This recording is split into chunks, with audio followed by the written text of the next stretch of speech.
Signature global 37D, residence दर्द और संघर्ष। टोटल 4 रास्ते दिखाए गए थे, एक भी रास्ता इन्होंने अभी तक बना के नहीं दिया। बीच से टाइम कहा गया था कि ये अंडर कंस्ट्रक्शन है अभी साइट, और ये प्रपोज इससे बेटर अफोर्डेबल है इनका, इससे आधे से भी आधे रेट में जो दिखाया गया है वो चीज यहाँ पे अभी नहीं है। रेवेन्यू रास्ता मिला हुआ है जो कि नाले के साथ से गुजरता है, वो रास्ता टूटा फूटा है, एक छोटे से बारिश में पूरा मड हो जाता है। 24 मीटर वाली तो बहुत बड़ी बात है, 7 या 8 मीटर का भी रोड नहीं है इनके पास। उसमें भी टेंशन रहती है कि कोई वहाँ पे रात को मार गिराएगा और नाले में गिर जाएगा, क्यों नहीं पता। अब देखिए कभी फायर हो जाता है या कभी कोई मेडिकल प्रॉब्लम हो जाती है तो एम्बुलेंस कहाँ से आएगी। ये बहुत तंग करते हैं सिग्नेचर वाले।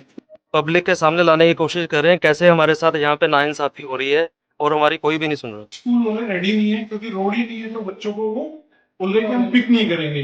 मेरी साइकिल चोरी हुई है। एक एसओएस दिया कि कारपेट एरिया 990 स्क्वायर फीट, जो भी लाने वाला रोड है वो कितना सिक्योर्ड है कि उसकी फैसिलिटी नहीं आ पाती। ये बोलो कि तो बोलेंगे प्रोजेक्ट का काम है, वो बोलो तो ये बोलेंगे ये इसका है, गोदरेज वालों का।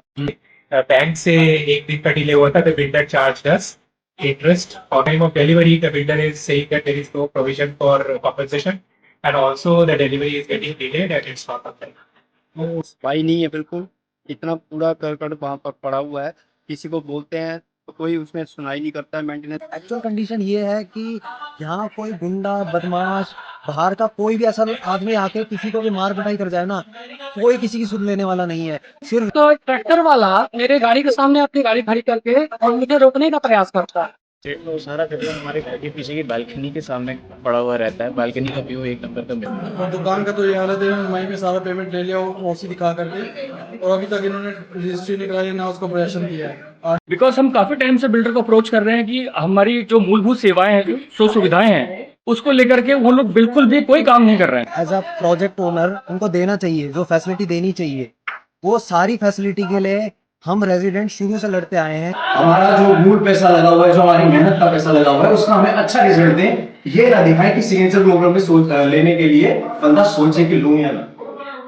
ऐसे लग रहा है जैसे हमें कैद कर दिया गया है, हम बाहर निकल ही नहीं सकते। गंदगी की तो आप पूछो ही मत, इतनी गंदगी है, इतनी गंदगी हमने तो ये देखी नहीं, इतनी गंदगी। सिक्योरिटी जरूरी है, तो हम तो यही कहना चाहेंगे कि प्रॉब्लम सॉल्व होनी चाहिए।